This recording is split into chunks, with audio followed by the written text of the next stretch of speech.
folks, welcome back to my channel. If you're new here, welcome. My name is Natasha and I do book stuff here. I do just want to start off with a big thank you. For those of you who know, I had my wedding on October 13th, followed by my honeymoon. We just got back on November 2nd. I just want to say thank you for anyone who said congrats, and also for anyone who did my superstitious book tag, because I put that up just kind of like something fun to do while I was gone. And just a big thank you for anyone who did that. I definitely went and like watched a couple of them and commented and stuff, and it's just awesome. Kind of made my day when I came back. So yeah, I'm a little bit late to like the beginning of November activities, if you will, but do keep in mind that we were like super jet lagged. It's been almost 4 or 5 days since we've been back and I'm still jet lagged. Then get this is just like something that I didn't even know existed, because that was like my first international travel. We did daylight savings time in Paris, which kind of like fucked with us. Then we flew back, so we had the jet lag. Then we had our daylight savings time here.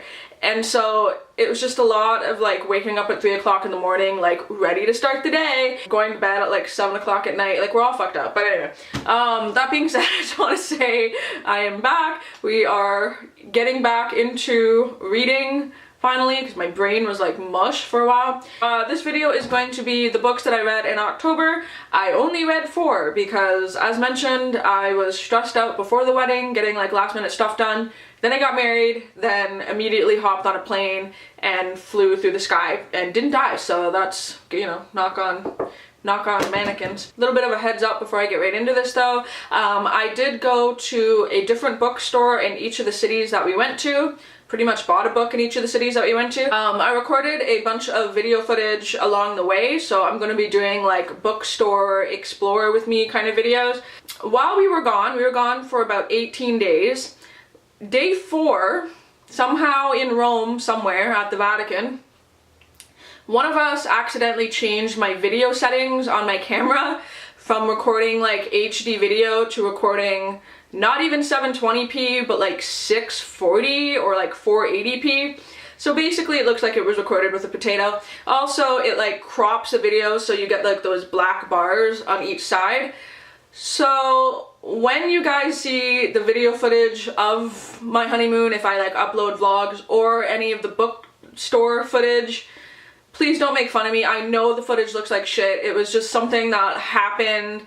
I already had like a solid cry about it, but at the very least there is some footage. It just looks like it was shot with a potato. So anyway, that was like the only bad thing that happened on my honeymoon. So other than that, we're fine, we're alive, we had fun, it was great. I ate like a shit ton of food, and it was awesome. Anyway, the sun is going in and out of clouds, so this video is just a fucking mess. But anyway, really need to get my shit together. Alright, so I read 4 books this month.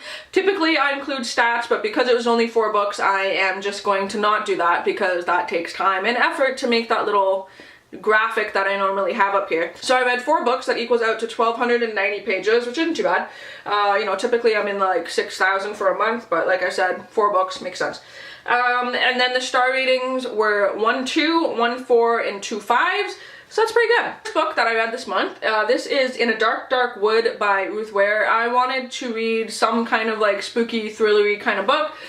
This sounded pretty creepy. Basic premise of this is that a woman, she's a writer, and she gets invited to this like bachelorette party in the woods for like one of her old best friends. She goes, and it's in this like creepy like wilderness kind of like cabin setting. A bunch of shenanigans goes down and she's trying to like remember sort of what happened.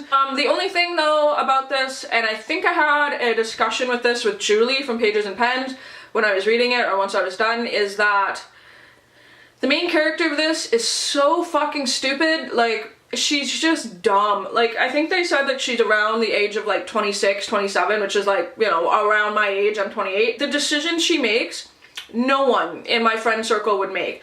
She doesn't want to go to this party, first of all.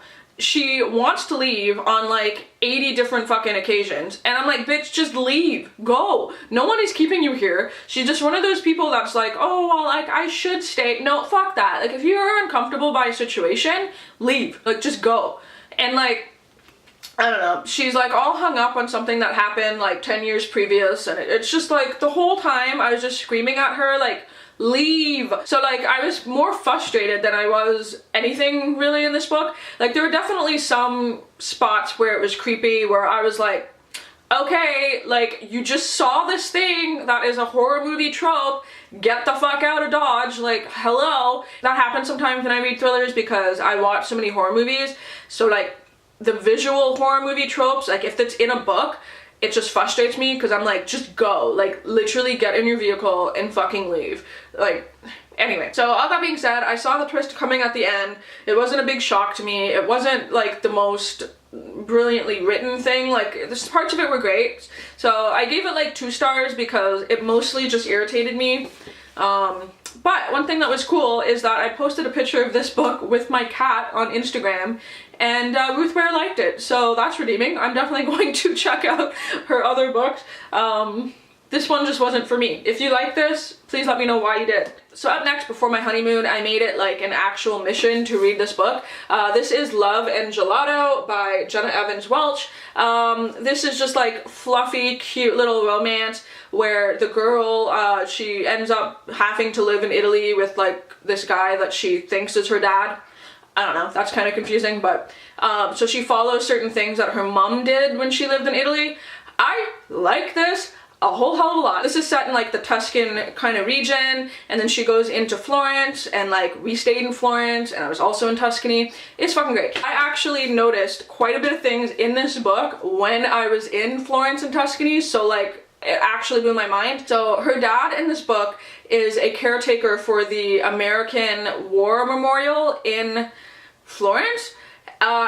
We drove by that. So we went on this like Tuscan wine tour, and literally as we're on this wine tour, we drove by the American War Memorial, and like I had a fucking moment with this book. I was just like, Jeff, like I read about this in my book that I just read, and it was like fucking lost it. Second thing was that I should just a couple gelato flavors. Yeah, those flavors are fucking amazing. I made a mental note of that and tried them, and it was awesome. So this was really cute, and I gave it 4 stars in the moment because there's certain things that I didn't like about it. Like it wasn't like a perfect book to me. But in hindsight, I might be giving it like a 4.5 just because there's so many things in this book that then related to the things that I did on my honeymoon. So it was just like fucking adorable. So 10 out of 10, do recommend. If you're going to like Tuscany, Florence region, read this because it's so cute, and you'll definitely notice certain things like about Florence in this book, and like she goes to certain places that I went to. It was fucking great. Anyway, fucking loved it. So loved that, thought that was awesome. Sorry guys, the lighting is like a fucking mess right now. So anyway, another thing that I read this month, I read the majority of it, and then I finished it on November 2nd when we came back, so I'm including it as a read book in this because I want to talk about it and give it its time. This is a graphic biography called Photo Booth by Megs Fitzgerald. I picked this up on a whim at like my used bookstore, and I'm so happy I did. This talks all about a girl's journey discovering photo booths and learning about photo booth history, and she travels all around the world, and like she goes to different photo booth conventions, and it's really cool because she, like the artwork in this is absolutely amazing.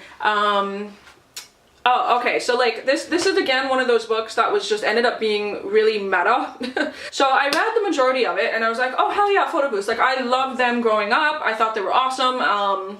It's just something that I fucking loved photo booths growing up, and like I studied photography, if you guys don't know, it's like darkroom photography, so I know all about chemicals, all about like some of the history behind photo booths, but not all of it.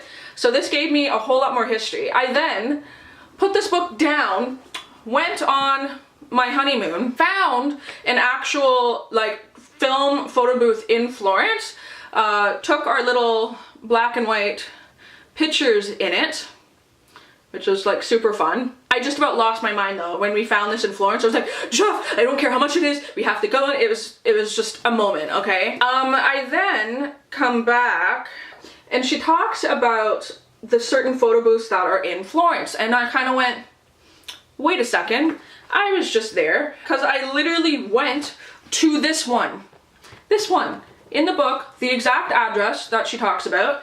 That's the one that I got those photos from. This one right here.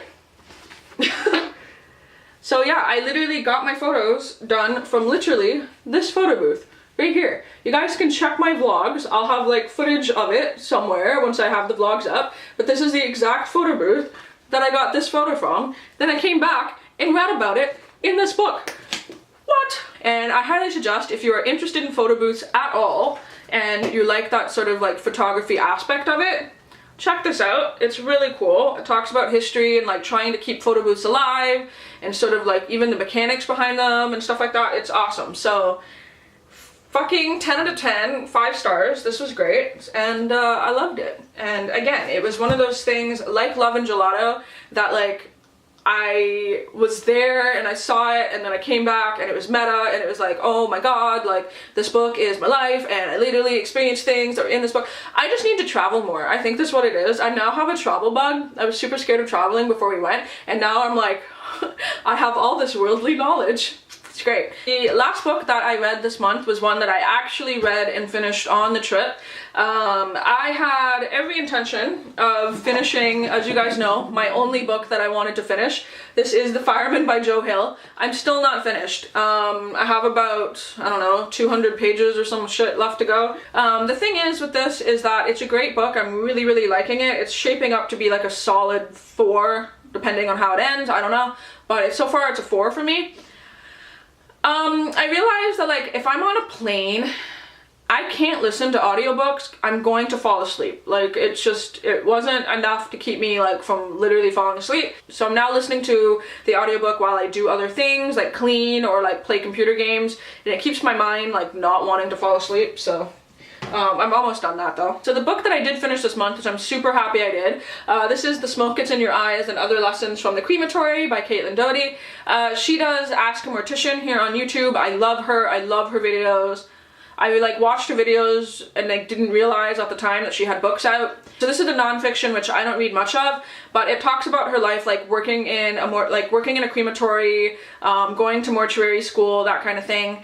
And the people that she encounters, and just sort of like a little bit about her life as well, and like why she sort of got into this career and da da da. It was so good. It's graphic, it's morbid, yeah, it's real.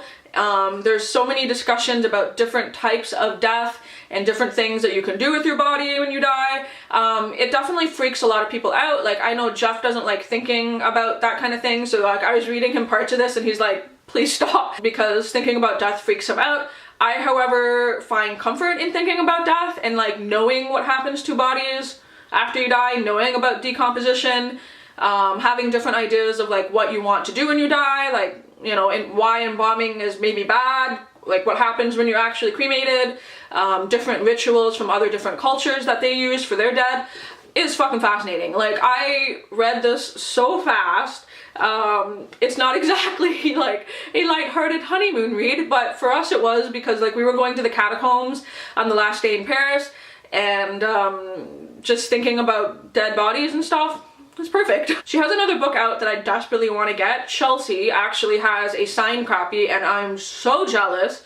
I was like, saw that she had that and I was like, I want a signed copy so bad. I actually don't have that book yet because it's quite expensive Canadian. It's like $38 for the hardback, and it's like a pretty, you know, like small, I don't want to say tiny, but it's a small book. So it's on my Christmas list because I don't buy expensive books for myself. And have someone else do it. Just saying. There's a lot of like really morbid sense of humor stuff in this. This is one that I finished and I immediately went, oh shit, why didn't I have a highlighter and actually like annotate parts in this that I like? I'm starting to think that the books that I know that I'm not gonna get rid of, I might start actually like physically writing in them. It kind of hurts me. I'm not like ones to like ruin book. I don't say ruin books, but like annotate in them. But for some reason this one and actually another book that I read in November are both books that I'm like, oh, I could have definitely like highlighted stuff and wrote like in them. I don't know. I might start doing that. Let me know how you guys think about that. Like if you've had any sort of internal struggle when it comes to annotating in books, let me know. So yeah, 5 stars. Highly recommend if you're a little bit morbid and you are fascinated by death and what happens to your body and whatever. There are parts in this that definitely like kind of shook me, and there's parts in this that made me laugh. There's stuff in here that I was just like, I've never known this, and this is now knowledge that I have. Yeah, so yeah, this is great, and I do recommend it if you're somebody who can handle that sort of subject matter. Jeff definitely couldn't. He's just like, I can't, I don't want to hear you talk about this anymore. So that was the 4 books that I read this month. Not too bad considering. I'm very much excited to get into November. There are like 3 readathons that I'm planning on doing. So I'm currently doing one, which is Scallywagathon. Even though this is like day 3 of Scallywagathon, I'm like kind of wanting to upload my TBR. I don't know. Anyway, we'll see. Then we have the Contemporary-a-thon, which I am like hella excited about. So excited about. Then we have Mini-moji, which I figured let's do that too. 3 readathons in the month of November. I'm fine with it. Please let me know down below if you've checked any of those out. If there's anything that you suggest that I should read, please let me know. Hi guys, I'm back. Please love me and leave me comments. In my next video, I will talk to all of you soon. Bye!